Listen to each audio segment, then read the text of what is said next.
Hello guys, in this video I'm going to show you how to view your subscription details in the Canva app.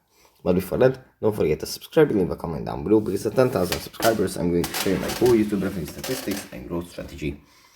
So without further ado, let's just jump right into it.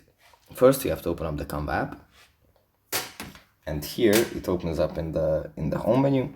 From here we have to go into the top left corner, then tap on settings. Then under the personal part, we have to tap on subscription, and here we can view our current subscription that we have on the Canva app.